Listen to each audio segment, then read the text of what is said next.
저는 이 제자 훈련 사역을 제 목회 여정에 계속 할 수 있었던 게 큰 축복입니다.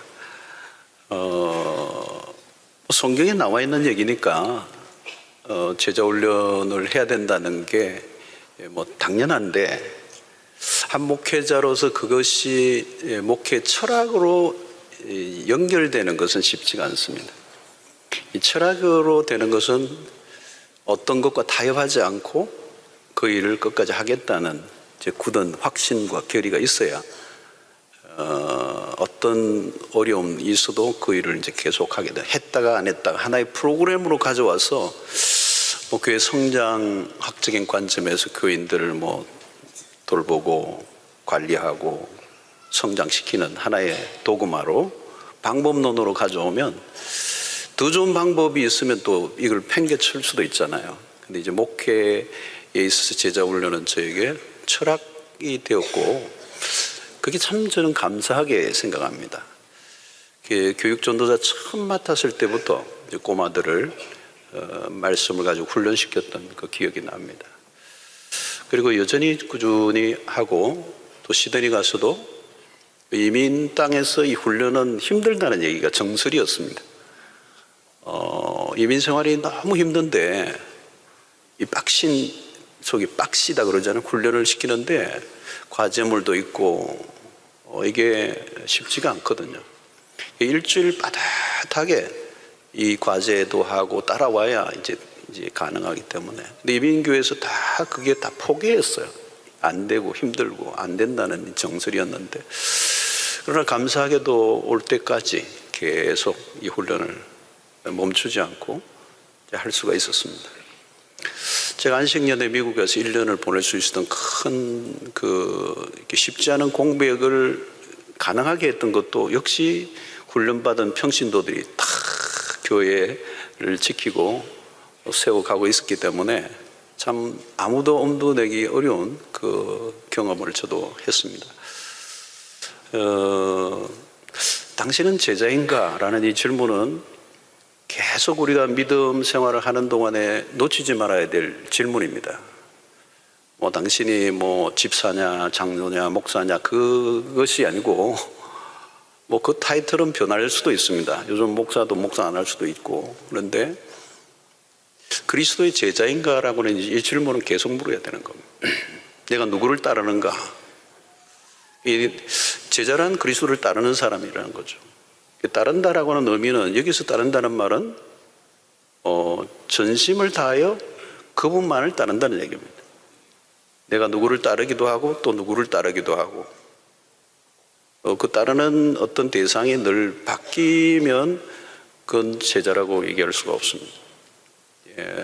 언제나 그분 한 분만을 따르는 거죠. 그분이 삶의 목표고 기준이고 전부고 답이고 그분을 따르기로 결정하는 것. 이 긴 우리의 신앙의 여정에 한 분을 따를 만한 분을 만났다는 것은 우리의 큰 축복이고, 또 내 생명을 다해서 따를 만한 그분, 그 복음을 경험하고 그리스도의 십자가를 경험하고 부활의 복음을 내가 내 것으로 경험하게 될 때, 나도 이분을 위해서 목숨을 바쳐야겠다라고 하는 이 결단이 오게 될 때, fully 100%, 90%가 아니고 100%, partly 그냥 부분적으로 그리스도 따르는 게 아니고, 부분적으로 헌신하는 것이 아니고 완전한 헌신을 하는. 그래서 예수님은 공생의 3년 동안에 이제 이걸 보신 것 같아요. 한 명에게 집중한다. 여러분, 예수님 같이 위대한 교사는 한 1000명 정도는 강당에 모아서 직강하면은 뒤집어 놓을 수 있지 않겠습니까? 한 10,000명도 그냥 가능하면 될 수도 있을 거예요. 수천 명을 모아서 대량 생산을 할 수도 있는 분이세요. 그런데 예수님은 그 방식을 택하지 않았어요. 한 명에게 집중하셨어요. 12명이지만 사실은 예수님은 철저하게 한 명에게 집중하신 거예요. 예수님의 12명도 3명, 때로는 1명, 독대를 하시기도 하고, 3년을 같이 동거동락을 하신 거예요. 제가 요즘 이제 그 목회 로드맵 플러스에서 1기, 2기, 3기로 갔습니다. 이 3기가 이제 이번 오는 주일날 이제 그 다음 월요일날 이제 수료를 하게 되는데, 요즘 고민에 빠진 게 그겁니다. 젊은 목사님들하고 멘토링 그룹을 만들었는데, 이 도제식 방식, 예수님의 방식을 내가 이제 원하는 거죠. 우리 교회도 뭐 이 정도 메가처치면 수백 명 또 뭐 큰 세미나를 통해서 우리 교회를 좀 소개하고 감동을 주고 뭐 전수를 시킬 수 있는 것도 있잖아요.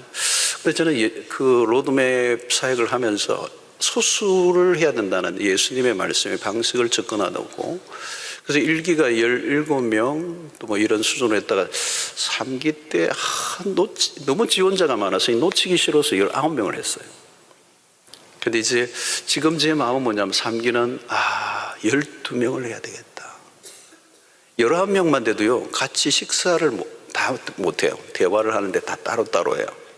그러니까 이게 사역이 되고 인티머시한 관계 속에서 정말 삶을 나누고 목회를 나누는 이 관계가 잘 안 되더라고요. 12명만 되었다. 저는 호주에서도 13명을 딱 한 번 해본 적이 있습니다. 왜냐하면 중국으로 돌아가는, 소위 말하면 우리 중국 교포인데 호주에 와서 돈 벌러 왔는데 복음을 듣고 예수를 믿고 갑자기 변화가 막 일어난 거예요.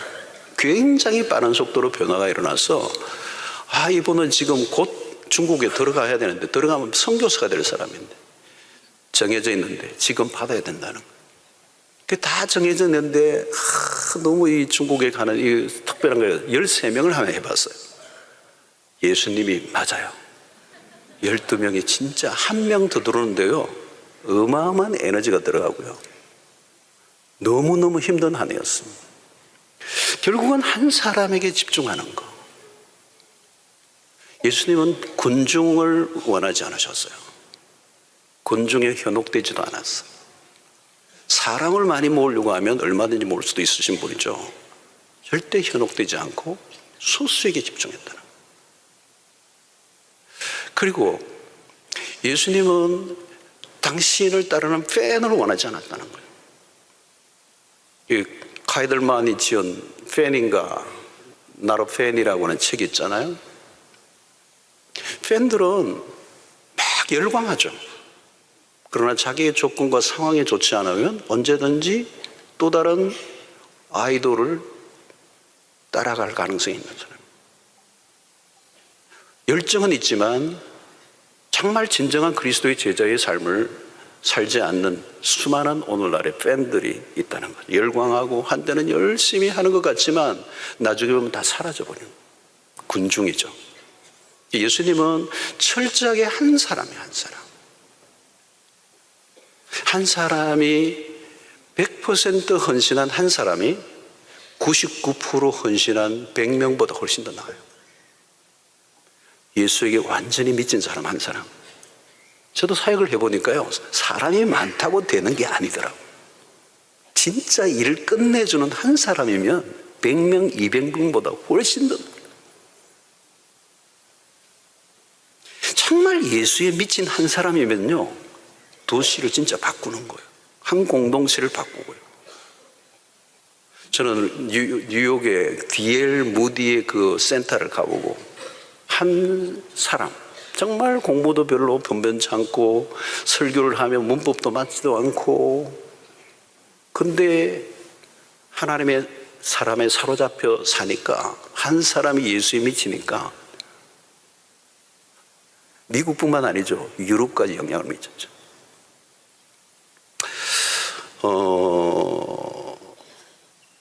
예수님이 왜 소수에게만 이렇게 집중을 하셨는가? 10,000명이 아니고 한 명 한 명을 가르치셨는가? 이게 수적인 관점에서도 우리가 이해할 만한 대목이 있어요. 자, 어느 한 사람이 1년에 한 사람씩 가르친다면 그 다음 해에는 배운 사람과 함께 2명이 또 다른 2명을 가르치고, 또다시 4명이 또 다른 4명을 가르치면 어떤 일이 일어날까요? 이렇게 10번을 진행해 나가면 제자가 512명이 됩니다.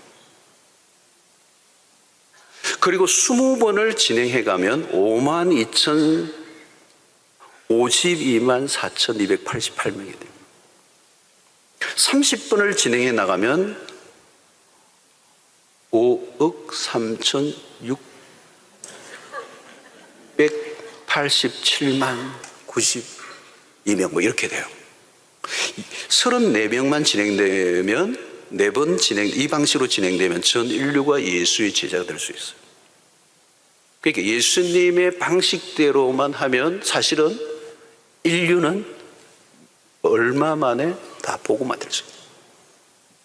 한 사람이 진정한 그리스도인이 되고 또 다른 한 사람을 변화시키는 제자가 제자를 삼는 사역을 감당한다면 인류는 벌써 복음화되고 남았어요. 결국은 여러분 오늘 이 본문을 읽었던 이 본문을 보십시오. 그 작은 자가 1000명을 이루었고 이게 현실화된 게 언제죠? 바로 오순절 사건입니다. 베드로가 한 번 설교를 할 때 3,000명이 죽게 들어옵니다.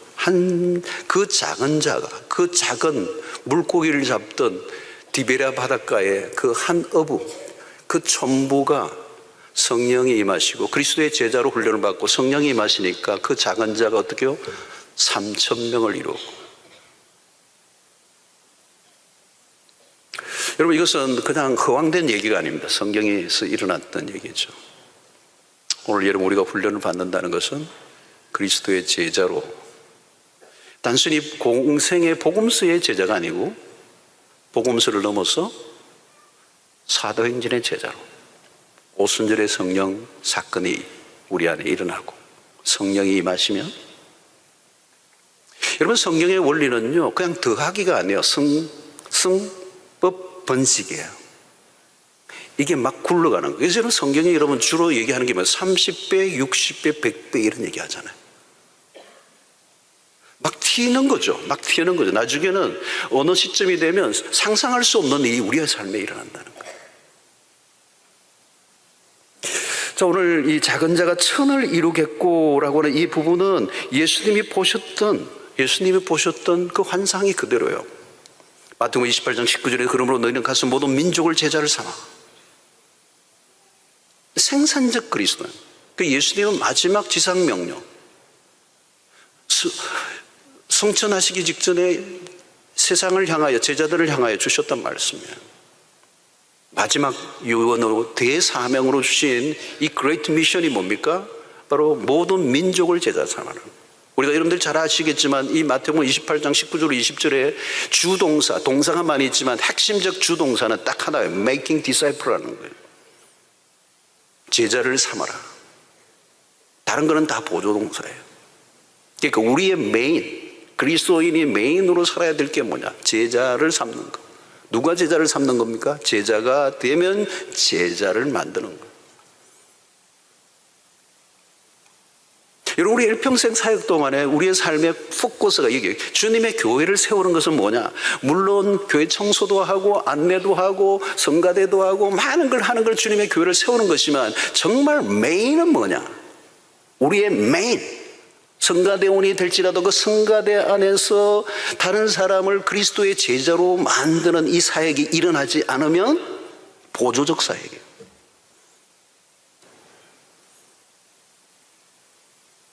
정말 주님의 교회를 그리고 하나님의 나라를 세워가는 핵심적 명령은 제자를 삼으라는 거예요. 많은 사람이 아니야. 단 한 사람이 나를 통하여 그리스도에게 미치고 예수의 사람이 되는 한, 또 그 사람을 통하여 또 다른 사람이 예수에 미치기만 한다면 세상은 놀랍게 달라질 것입니다. 저는 우리 목사님들에게 주고 싶은 최고의 선물이 이 제자 훈련을 사역하는 걸 선물로 주고 싶습니다. 만약에 우리 수용노예 같은 데서 이렇게 많은 사람들만 대상하고 목회를 하고 그걸 경험하고 이제 목회지로 떠나면요, 이 큰일 나는 겁니다. 소수에게 집중하는 거. 10명의 제자들과 함께 한 사람의 생애에 깊이 관여하고 그의 신앙의 세계에 깊이 영향을 주고 한 사람의 영혼에 내 삶을 몰아넣는 이 작업. 그러니까 사람이 많은 것은 근성으로, 표피적으로, 피상적으로, 형식적으로 만날 수밖에 없어요. 무슨 재주로 다 내가 사랑을 베풀고 무슨 재주로 그분의 삶의 문제에 다 기여하고, 지금 최근에도 어떤 교우의 문제를 내가 들으니까 내가 지금 몸살이 날 지경인데 어찌 그런 일이 일어날까? 어떻게 내가 도와야 할까?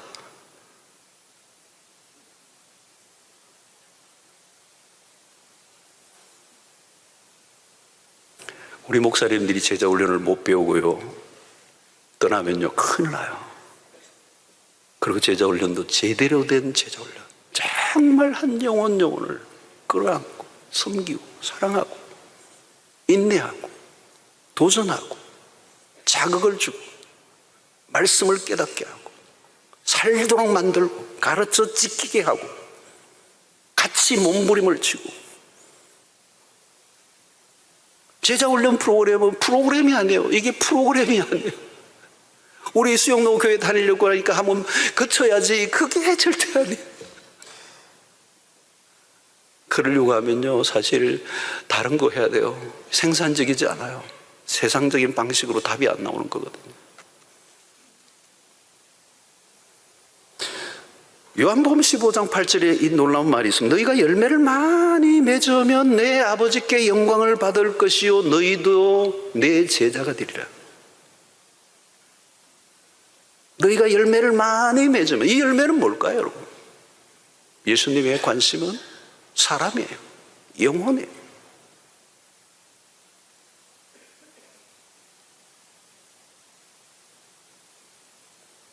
필리핀에 제가 잘 아는 선교사님이 교회당 건물을 100개를 짓는 게 자기의 사역의 목표라고 그러더라고요.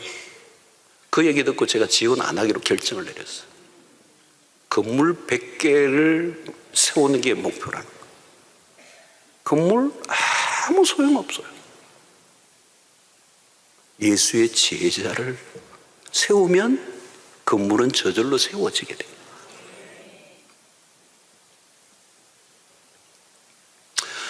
성도 여러분, 오늘날은 소비주의 시대입니다. 우리 교회 같은 데는 어쩔 수 없이 많은 성도들을 대하고 또 필요한 어떤 프로그램을 제공해야 합니다. 인기 강사를 세우기도 하고요, 많이 또 참여하게도 만들고, 많은 집회들이 은혜롭게 돌아갑니다. 필요한 것이죠. 그러나 그것만으로 끝난다면 이는 소비예요. 끊임없이 쏟아붓는, 그리고 끝나버리고 nothing happened. 그러면 지칠 정도로 일하는 사역자만 있을 뿐 행동만 있는데 열매가 없다면. 자, 오늘 여러분, 오늘 주님이 우리에게 말씀하신 것은 제자를 삼아. 이 제자는 한 사람이 예수의 복음에 심취하고 미치면 그 한 사람을 통해서 위대한 역사들이 오늘도 우리의 삶 속에 일어날 수 있음을 믿습니다. 이제 우리가 관심을 가져야 될 것은 뭘까요? 내가 일평생 그리스도의 제자로 살아가는 것입니다.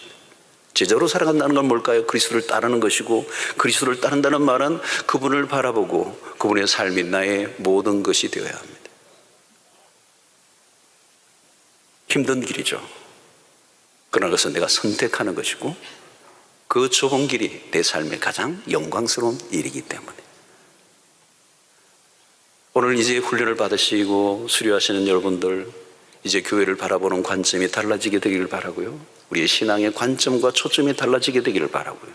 내가 누군가를 그리스도의 제자로 세워가는 노력을 한다면 나도 여전히 그리스도의 제자로 더 성숙해져 가야 하는 몸부림을 칠 수밖에 없게 될 것이고, 조금도 안주하지 않고 끊임없이 좀 더 그리스도를 닮고 싶고 좀 더 그리스도를 따르고 싶은 그 열망이 우리 안에 있게 될 때, 그 모습을 바라보고 또 누군가 나를 바라보며 도전을 받고, 그래 나도 저분처럼 그리스도를 따라야지, 이 아름다운 팔로우들이 끊임없이 일어나게 될 때 주님이 우리의 교회를 또 하나님의 나라를 아름답게 확장하게 하는 역사가 있게 될 줄로 믿습니다.